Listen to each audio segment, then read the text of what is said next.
दोस्तों एक बंदा है जिसने रेगुलर इंजीनियरिंग कॉलेज से पढ़ाई की है, कोई आईआईटी जेई से पढ़ाई नहीं की है, मार्क्स भी एवरेज है उसके, पर उसकी टीसीएस में नौकरी लग गई और उसने टीसीएस में जॉब क्रैक कर ली। 8 साल से वो बंदा टीसीएस में काम कर रहा है। उसने घर ले लिया है ईएमआई पे और अपने बच्चों को भी स्कूल में डाल दिया और पैकेज भी उसका काफी अच्छा खासा है, 18 लाख का पैकेज है उसका साल का। और फिर एक सुबह उसको कंपनी का मैसेज आता है, your services are no longer required. 8 साल से वो काम कर रहा है बंदा और सुबह एक ईमेल और बस सब खत्म। अब सुनिए, ये किसी एक बंदे की कहानी नहीं है। इंडिया के नंबर 1 आईटी कंपनीज ने इस साल 12,261 लोगों के साथ ऐसे ही किया है। और जो मैं आज बताने वाला हूँ ये सच सबको जानना जरूरी है, ना कि सिर्फ आईटी में जॉब करने वाले या कोई भी प्राइवेट जॉब करने वाले, इवन एक आम आदमी को भी ये सच जानना जरूरी है। क्योंकि अब जो आगे आने वाले कुछ महीनों सालों में होने वाला है ये सिर्फ किसी आईटी वालों को नहीं बल्कि इंडिया के हर एक मिडिल क्लास को इफेक्ट करेगा। दोस्तों सबसे पहले समझते हैं कि ये टीसीएस का माजरा है क्या। सोचो एक ऐसी कंपनी जिसमें 6,13,000 लोग काम करते हैं।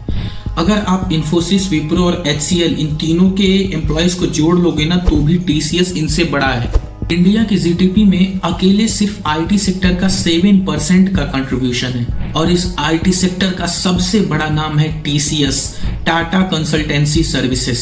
टीसीएस ने 2025 में एक ऑफिशियल अनाउंसमेंट की जिसमें उन्होंने कहा कि हम 12,261 एम्प्लॉयज को रिलीज करेंगे, जिनमें ज्यादातर मिडिल और सीनियर मैनेजमेंट के लोग थे जिन्होंने 5 साल, 8 साल, 10 साल तक उस कंपनी में काम किया था और अभी कर रहे थे, और जिन्हें कभी ऐसा नहीं लगा था कि उन्हें भी निकाला जा सकता है, जो अपने आप को सेफ समझ रहे थे, अपनी लाइफ को, अपनी जॉब को, अपने फ्यूचर को सिक्योर समझ रहे थे। दोस्तों ये एम्प्लॉयज को निकालना कोई एक सिर्फ अनाउंसमेंट नहीं थी बल्कि एक सिग्नल था पूरे इंडस्ट्री के लिए, क्योंकि इस अनाउंसमेंट के बाद ओरेकल इंडिया ने 12,000 एम्प्लॉयज को निकाला। इन्फोसिस, विप्रो और एचसीएल की हायरिंग फाइनेंशियल ईयर 2026 में निगेटिव में हो गई। मतलब इन कंपनीज में एम्प्लॉयज घटे हैं ना कि बढ़े हैं और आने वाले सालों में और ज्यादा घट जाएंगे। तो अब यहाँ सवाल ये उठता है कि आखिर ये हो क्या रहा है, इसके पीछे का कारण क्या है, इसे अब आगे समझते हैं। देखो टीसीएस ने तो ये कहकर निकाला कि स्किल मिसमैच है। इसका मतलब कि वो जो एम्प्लॉयज को निकाले हैं वो एम्प्लॉयज आउटडेटेड हो गए। वो सीधा सीधा आपसे ये कहना चाहते हैं कि तुम आउटडेटेड हो गए हो। लेकिन इसका असली रीजन कुछ अलग है। इसका असली रीजन है एआई। मैं आपको प्रैक्टिकली कुछ बताता हूँ, ध्यान से सुनिए। एक सॉफ्टवेयर टेस्टर है जो दिन भर कोड चेक करता है, बग्स ढूंढता है, लेकिन अब वही काम एक एआई उससे 10 गुना तेज कर सकता है। यानी 1 AI tool is equal to 5 testers की जॉब गई। एक कस्टमर सपोर्ट मैनेजर जिसके अंदर में 20 लोग काम कर रहे हैं, यानी एक कस्टमर सपोर्ट मैनेजर प्लस वो उसके 20 लोगों की टीम, इस सबको वो मैनेज कर रहा है। वो काम अब एक एआई चैटबॉट अकेला कर रहा है। और ये सब होने के कारण कंपनियां सोच रही हैं कि लोग ज्यादा क्यों रखें जब एआई सस्ता और फास्ट है। देखिए टेस्टर्स ने 3 तरह की जॉब्स आइडेंटिफाई की है जो सबसे पहले खत्म होंगी। Type 1 pure managers. अब यहाँ पे प्योर मैनेजर्स का मतलब ये है जिनके पास सिर्फ और सिर्फ टाइटल है मैनेजर का, स्किल्स नहीं है कोई प्रैक्टिकल। टाइप 2 सॉफ्टवेयर टेस्टर्स जो सिर्फ बग्स ढूंढते हैं, कोड चेक करते हैं, ना कि नया कोड लिखते हैं। And type 3 basic IT supports जो सर्वर्स और नेटवर्क्स देखते हैं। इन सारे कामों की जगह अब धीरे धीरे एआई ऑटोमेशन ले रहा है। और सबसे सैड बात और सबसे डेंजरस बात यह है कि इन्हीं 3 कैटेगरीज में इंडिया के सबसे ज्यादा आईटी एम्प्लॉयज हैं। तो अब समझ आया दोस्तों कि इस टीसीएस ने स्किल मिसमैच क्यों बोला। सीधा सीधा साफ साफ इसका यही मतलब है क्योंकि एआई ने आपकी जरूरत खत्म कर दी। इसको अगर कंपनी डायरेक्टली बोलेगी तो थोड़ा मुश्किल होगा। अब एक नंबर सुनो जो शायद आपको गुस्सा दिलाए। जिस साल टीसीएस ने एम्प्लॉय को निकाला उस साल उनके सीईओ की सैलरी बढ़ के हो गई 28.1 करोड़। उनके सीईओ का नाम पता है, के कृतिवासन। उनकी सैलरी बढ़ के 28.1 करोड़ हो गई, यानी पिछले साल से 6.3% ज्यादा। यानी कि उन्होंने जितने एम्प्लॉयज को निकाला वो सारे एम्प्लॉयज और उनके फैमिलीज की नौकरी गई, पर टॉप मैनेजमेंट ऊपर, वो सीईओ का पैसा बढ़ गया।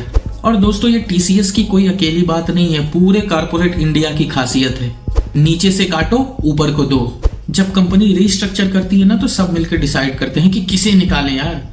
पर क्या कभी कोई सीईओ को निकालता है? ऑब्वियसली नहीं यार, हमेशा नीचे वालों का ही काटा जाता है। तो दोस्तों अब मैं सिर्फ इतनी सी बात नहीं करूंगा, अब मैं आपको आगे बताऊंगा कि अब आगे क्या होगा।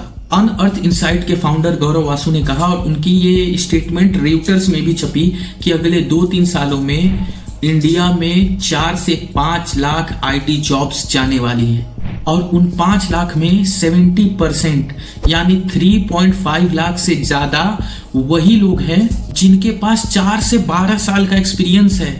ये फ्रेशर्स नहीं है, ये वही लोग हैं जिन्होंने होम लोन ले रखा है, बच्चे पढ़ाई कर रहे हैं, घर की ईएमआई चल रही है, और कोई लोन है उनकी ईएमआई चल रही है। 50 तरीके की चीजें इन्होंने अपनी फ्यूचर सिक्योर है सोच के, जॉब सिक्योर है सोच के अपने ऊपर ले ली थी। जो जब जॉब पे लगे थे तो उनके पिताजी, उनकी माताजी ने कहा था कि बेटा तो अब टीसीएस में लग गया, अब तो कोई टेंशन नहीं, अब तो उसकी लाइफ सेट हो गई है। तो दोस्तों समझने वाली बात यह है कि क्या इसका असर सिर्फ आईटी ऑफिसर्स तक ही सीमित रहेगा, या इस वेव का असर आगे भी बढ़ सकता है?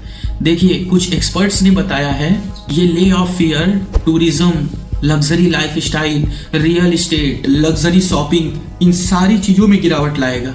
क्योंकि जब आईटी वाला डरता है तो बड़े बड़े शहरों में जहां जहां भी आईटी कंपनीज हैं, मुंबई, दिल्ली, पुणे, बेंगलोर, वो फिर खर्चा करना बंद कर देता है। और जब खर्चा करना बंद करता है तो एक तरह का डोमिनो इफेक्ट क्रिएट होता है। उसके थ्रू अलग अलग जगह, जैसे मैंने जितने भी नाम लिए, स्कूल्स भी पकड़ लीजिए, इसमें आप मॉल्स, शॉपिंग मॉल्स पकड़ लीजिए, और भी सारे जो नए नए एफएमसीजी मार्केट में नए नए ब्रांड्स ओपन हुए हैं, ये बेच रहे हैं, वो बेच रहे हैं, कपड़े बेच रहे हैं, इन सारी चीजों पे एक डोमिनो इफेक्ट पड़ता है, जिसकी वजह से जब वो खर्चा करना बंद कर देते हैं तो इन सारी चीजों की जो ग्रोथ होती है, सेल होती है, वो कम होने लग जाती है। तो समझ रहे हो आप कि इस इफेक्ट का स्कोप क्या है? दोस्तों अपनी गवर्नमेंट क्या कर रही है इस पर? दोस्तों जैसा कि हर बार एक स्टेटमेंट आता है, इस बार भी मिनिस्ट्री ऑफ इलेक्ट्रॉनिक्स ने कहा है कि हम इन आईटी कंपनीज पे नजर रख रहे हैं। भाई साहब, इतने एम्प्लॉयज निकल गए, आपकी नजर कहाँ थी? एम्प्लॉयज निकल गए और नजर अब रख रहे हो?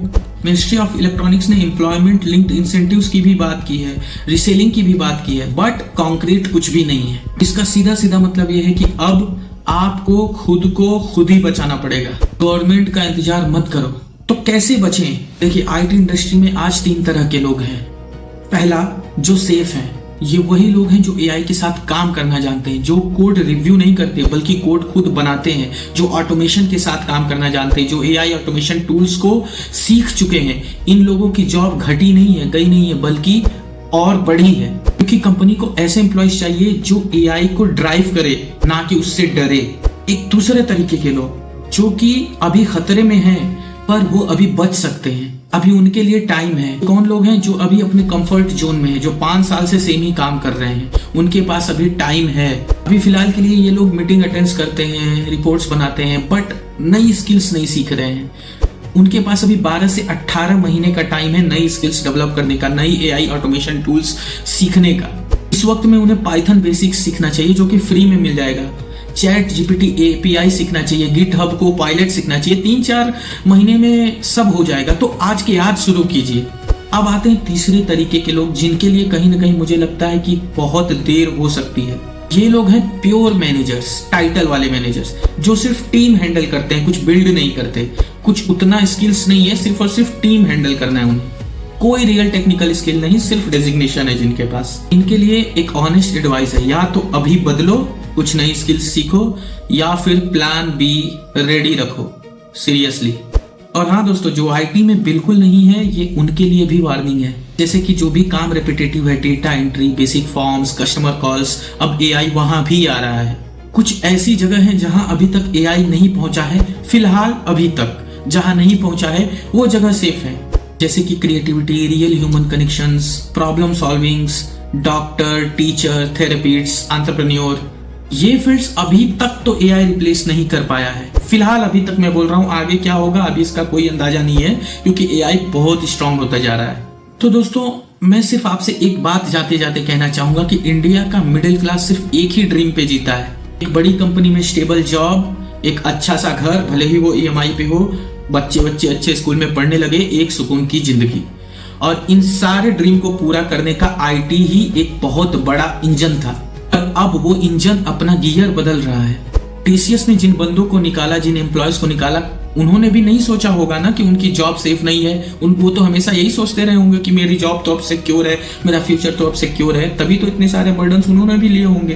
तो अभी से समझ जाइए दोस्तों, वरना आप उन फायर्ड एम्प्लॉयज में कल आपकी भी जगह हो सकती है। अपनी स्किल को ऑनेस्टी से चेक करिए और आज के आज उस पर काम करना शुरू करिए। आप लोग कमेंट में मुझे बताइए कौन कौन आईटी में है और कौन कौन आईटी में नहीं है। मैं एक बार देखना चाहता हूँ कि कितने लोग इससे इफेक्ट हो सकते हैं। और अगर आपके कोई दोस्त, रिश्तेदार, रिलेटिव्स कोई भी अगर आईटी सेक्टर में है तो उनको ये वीडियो जरूर शेयर करिए। उन्हें भी ये सच पता होना चाहिए। और मैं हूँ विनीत मिश्रा, मैं वो सच बताता हूँ जो लोग सुनना नहीं चाहते बट उनके लिए बहुत जरूरी है। तो आगे भी इस तरह के इन्वेस्टिगेटिव वीडियोस और इस तरह की डिटेल टॉपिक वाली वीडियोस के लिए मेरे चैनल को सब्सक्राइब करके बेल आइकन जरूर हिट करिए। और अगर ये वीडियो पसंद आई हो, यहाँ तक है, तो एक लाइक जरूर करिए। जय हिंद, जय भारत, हर हर महादेव।